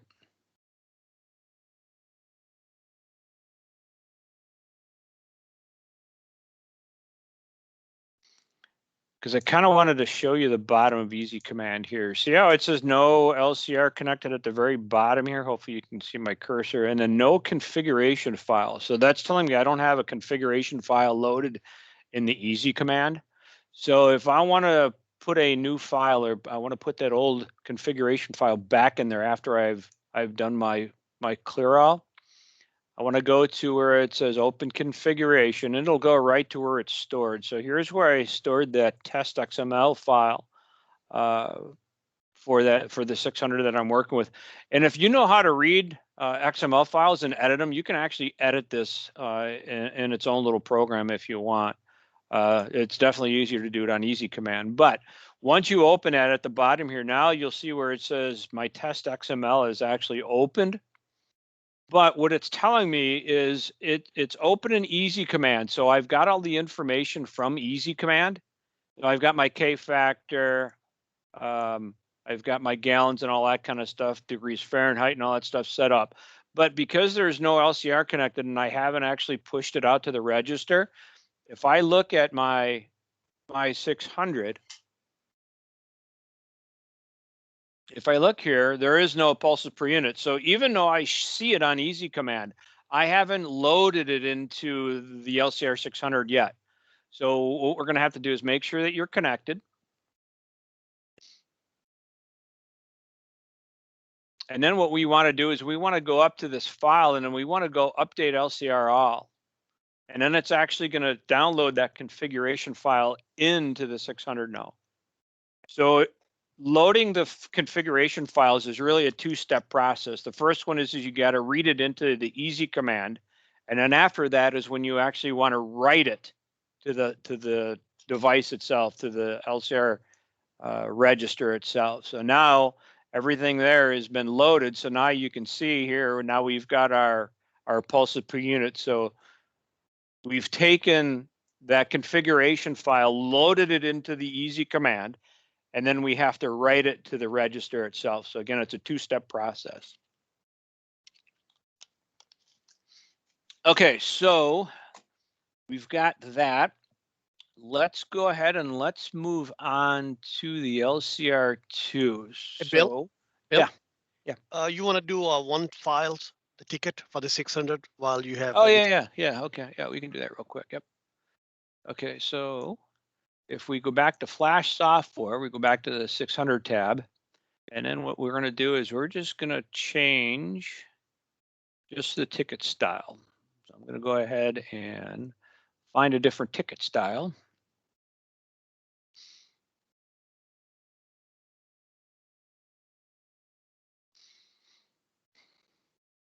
Let's see. Let's try. I think this is one that I was playing with. Let's see. Let's do that one. And then we'll program that. Version of the, okay, so it is asking, so we're going to go ahead and say yes to all.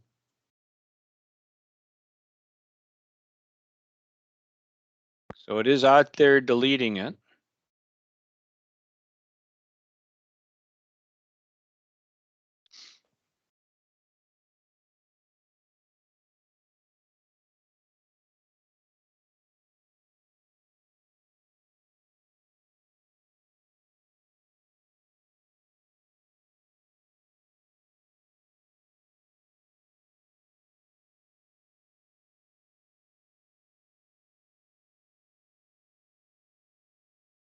This is probably going to take a couple of seconds because it's got to go through deleting the file before it can reload it.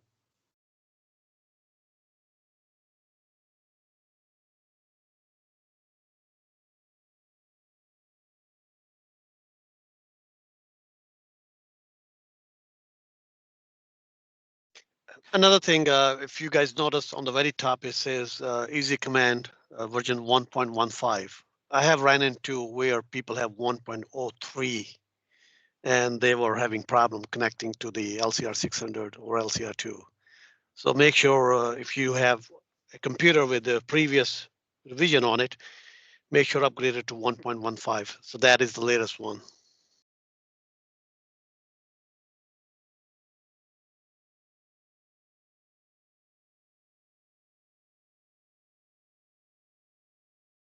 Okay, so it looks like it's loading.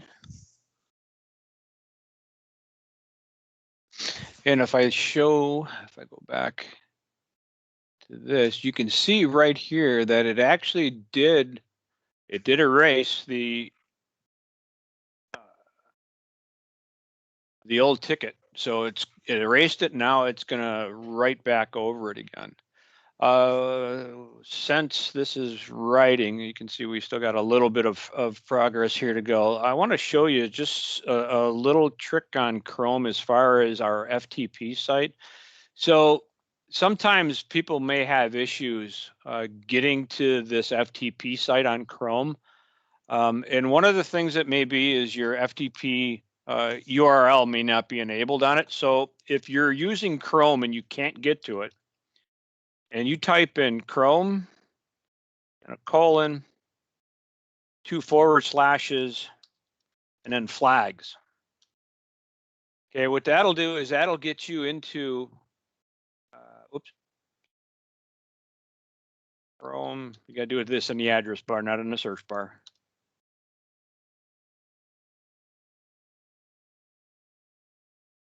It's going to get you into these settings. And then the easiest way to find it, if it's not the very first one right here, just go do a Control F and then just type in FTP, and that'll bring it up right here. So you can actually see this. And then what you want to do is make sure that this is enabled. The default is disabled. So make sure that if you're having an issue getting to the FTP site that you set that to enabled. And then that should get you, allow you to get back to the website. Chrome is going to ask you to restart. Just go ahead and restart, and then you should be able to get to that public FTP at that point. So we're just about done here, and you can see if you actually watch the file, the size of the file, you'll actually see them going up as we write to it.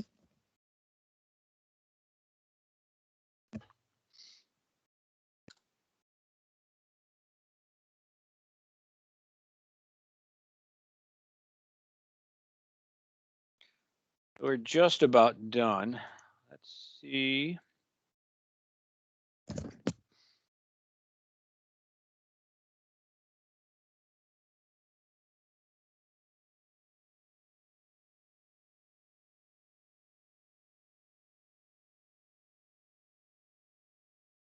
Okay.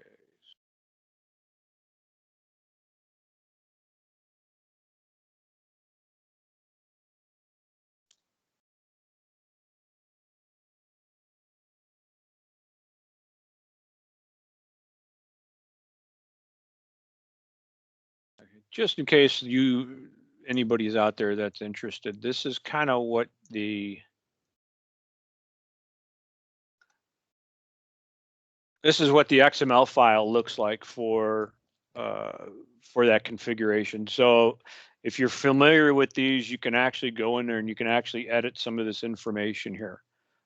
So you can take these as an XML file and change them if you want. So if anybody looks interested in that. So let's go ahead and let's change back to the LCR2 using the blue board.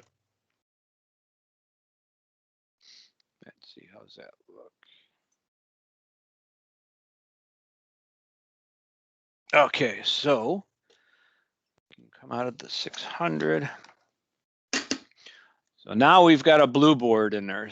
So I got the single red jumper, 840405 board. So we're going to go ahead and we're going to flash this guy. We're going to go ahead and we're going to pull power off.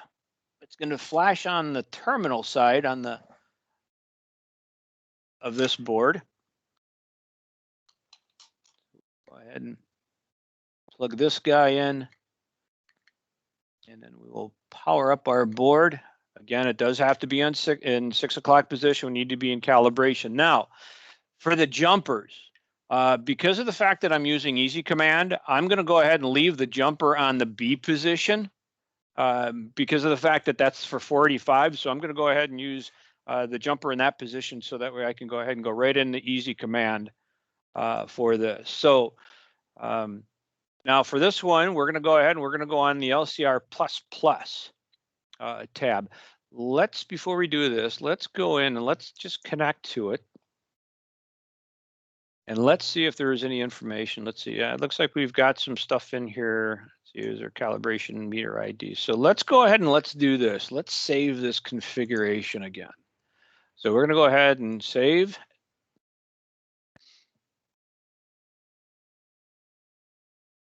Okay, so we're going to save this as this text XML again.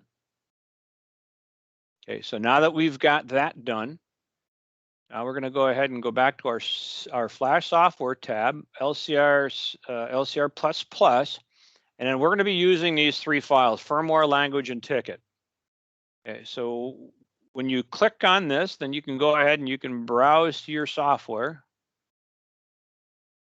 LCR2, and then here we're going to be using these blue boards. So there's my SR260.S19. And then we're going to go ahead and we're going to do standard LCR language, which is English language here, SL200. And then just a standard ticket style, ST200.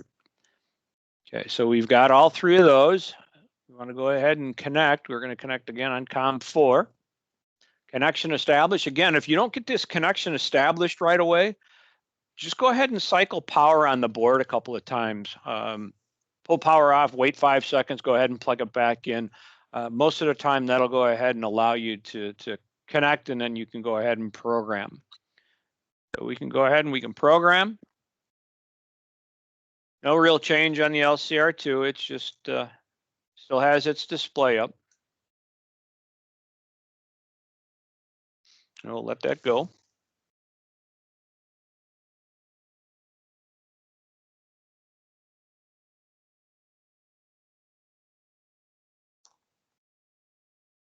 Okay, so this takes almost no time compared to the LCR600, which is nice. So, so now we can go back up to registration. Now we can go ahead and go into connect. Now, some of the time you'll see how these, we've got some dashes in here. I don't see any errors in here. We'll probably see an error. Yeah, we don't see any error, but we do see some dashes in there, which is an indication that we may have some memory mapping problems. So what I'm going to go ahead is go into my general setup. And the date's already 010100. So we can go over to security. We got a calibration number of 8. So we want 65800. And that unlocks our LCR reset. We're going to go ahead and do a clear all. I want you to watch the screen on the front of the register. This out of the way. So now you can see that it changed from a number to this SR260. This is telling us SR260. Now the reason that it does this is because we load SR260, SR264, SR265, 6, and 7. So there's a bunch of different softwares that are on this. And if we hit this increase button, we can see it just cycle through those. So SR262, 264, 265, 266, 267, and 268, 269, and back to 260. Okay, one thing that you want to make sure of is that you're on 260. All of these software, different SR numbers have different functionality based off of what you need. For instance, the most common one that I see is somebody does a clear all and they accidentally do that. They actually hit SR262 and then they hit the select key. Well, what that's going to do is that's going to put the register in a state that it will only work with some sort of a controlling device, whether it be EZCommand or a lap pad. So if you don't have some sort of a controlling device hooked up to it, the LCR is not going to work from the red knob. So it basically overrides the red knob. So that's the most common thing that I see. So you want to make sure that when you hit the select key that you're sitting at SR260. Now, what happens if I accidentally did do that? Well, if I did do that, if I accidentally hit SR262, I would come back over to EZCommand. I would go ahead and reconnect to it. I would go to my general setup, make sure my date's still there, go to security, 65794 again, apply to LCR, do my clear all, apply to LCR. Bill, just want to add Yeah. one thing. They can always go to diagnostic to see what's on it. So Yes, in could. case Yep. if they don't know. Yeah. So basically by doing a clear all, you can get back to the screen for the SR260. And then once you get the right software, then you want to just go ahead and hit your select key. Then you should see the zeros up on the display. And we can go back to our EZCommand. We can go ahead and connect back to the register. We can go back up to file. We can open our configuration. Test configuration. It looks like it's already open down here. But because of the fact that we haven't written it to the actual register yet, everything is still blank in there. So now we go back up to file. And then we want to LCR update LCR-all. So now we're actually writing that configuration file to the LCR2.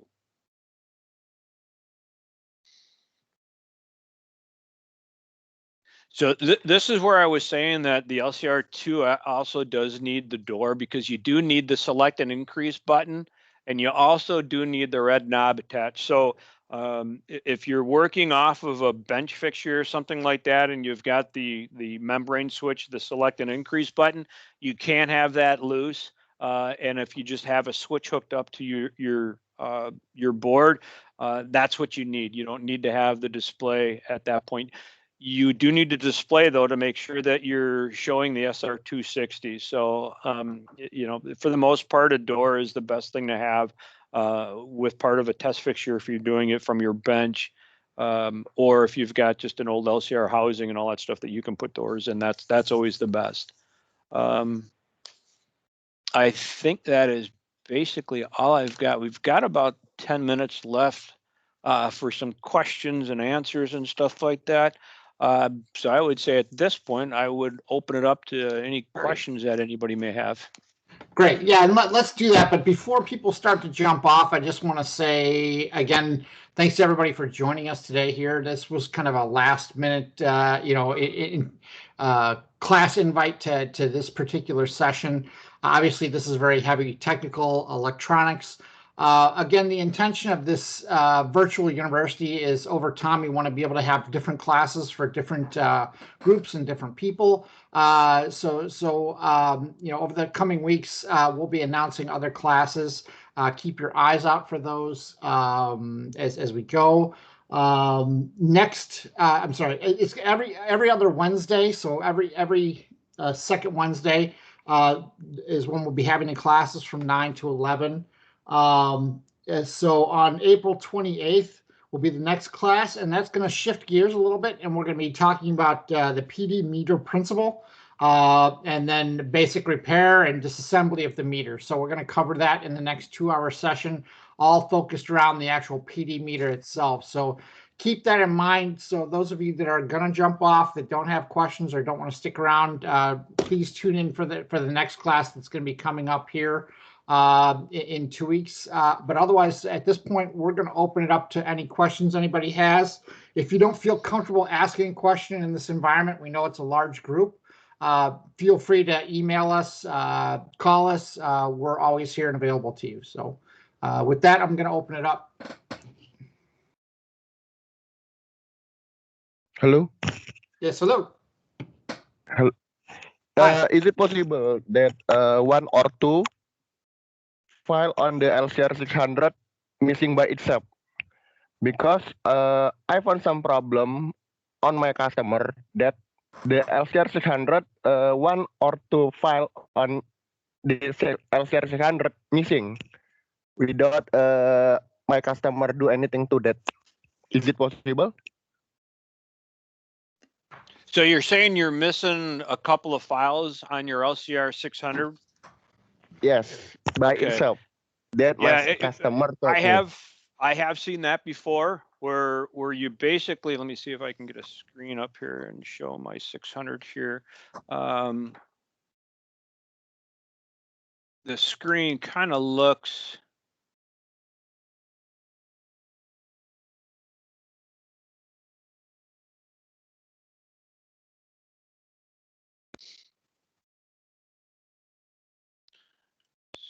So they'll actually come up to the LCR600 powered on. And then you get something that looks like this with a couple of files missing, right? Yes. Yeah. So in this situation, really the only thing that you can do is to reflash it. I would definitely go through, do a format and do a clear all on the board. Go ahead and reflash the firmware, and then go ahead and reflash all the LNG files and the TKT files. It looks like there may have been some sort of corruption in the 600 that caused that, where something with the file just isn't getting read by the firmware itself. So yeah, the fix for that is do the clear all, do the format, and then go ahead and reload the firmware and the LNG files and the TKT files as well. Okay. And the other question. Just want to add one thing. Make sure that if you are doing it, might as well make sure the software has been updated. You have the latest software because there were some changes made. The revision SR600. So I believe it's 2.35 is the latest one. So make sure if you have any older one, make sure upgrade it to 2.35. It's written differently, so you're not going to see that issue again. So make sure update the software, the SR600. Yeah, that's a good point, Atik. All the software, once they release a new version of software, regardless of whether it's LCR2, LCR600, we put those onto the FTP site as soon as they release them. So everything that's out on the FTP site is always going to be the latest revision. So, you know, if you haven't updated software or flashed boards for a little while and you're going to go out and flash a board, I would definitely recommend going out to the FTP site and just downloading a fresh copy of whatever is out there on the FTP site, so that way you get the latest version. Okay. For data access error, is it possible to repair the LCR600 that encountered that problem? To actually repair what happened? that cause this? the data access error.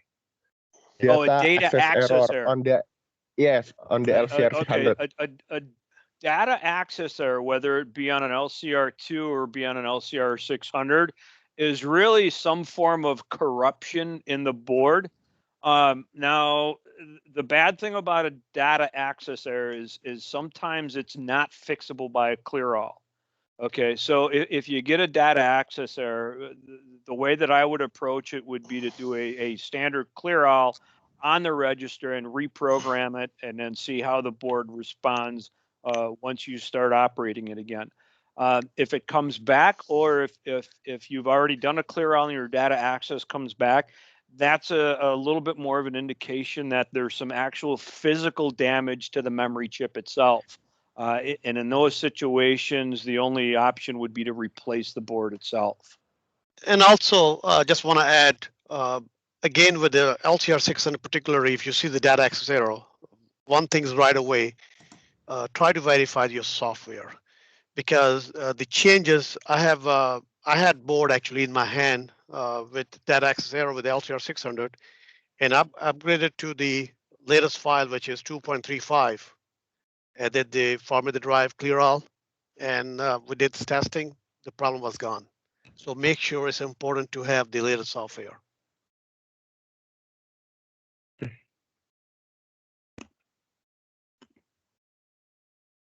And the last question, may I? Sure, go right ahead. Sometimes when I change the ticket format on the LCR600, when I finish flash the software to the LCR600 and I test it, then the LCR sometimes restart by itself. Why this problem happen? So you're saying when you change the software, the register resets by itself or restarts by itself? Yes, restart by itself when I print the ticket. So okay, so you print a ticket and the register basically reboots itself. It starts up again? Reboot itself. Okay. Yes. In that situation, because of the fact that you're printing a ticket off, I would be concerned about what kind of voltage you have coming into the board. So at that point, I'd be taking a voltmeter going across the power coming in to the register. So I would check between 11 and 12 up here on this terminal block and make sure that you're getting a good solid 12 volts there, or 24 volts, depending on what voltage you're using. Because if it only does it when the printer is printing, the printer may be taking enough current to where it's drawing down the voltage far enough to where the 600 is shutting down. So if it's only doing it when you're printing a ticket, I would definitely be looking at voltage coming into the LCR600 itself. So this is not problem with the software compatibility with the LCR600. Sorry, say that again. Because sometimes when I place the LCR600 with different ticket file, it fixes the problem. That's why I want to know, is it because of the software compatible or not? Okay, so you're having the issue with printing off a ticket and the register was resetting. I place the LCR600 with other file ticket, printing ticket. Okay, so you flashed it with a different ticket style. Yeah.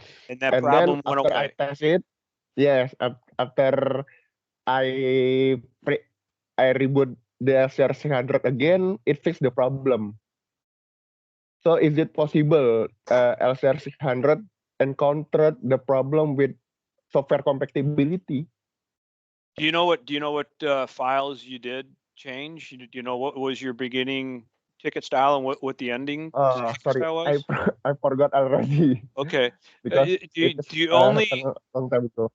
I mean, it could be just random coincidence there, or it could be something along the lines if you had maybe a longer ticket style in the original when you flashed it originally. That because it was taking longer to print out may have had something to do with the power, whereas shorter ticket would have printed out quicker and not dropped the voltage long enough or far enough down. That's about the only thing that I could see happening there, but I haven't seen any ticket style affect the register in that way where it resets it like that now. But again, anything's possible. Okay. Thank you. Sure.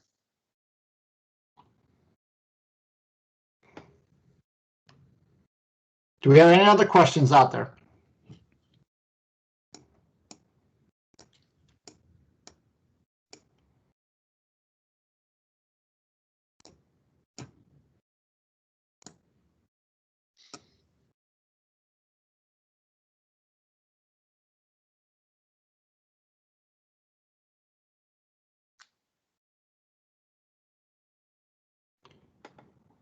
No other questions?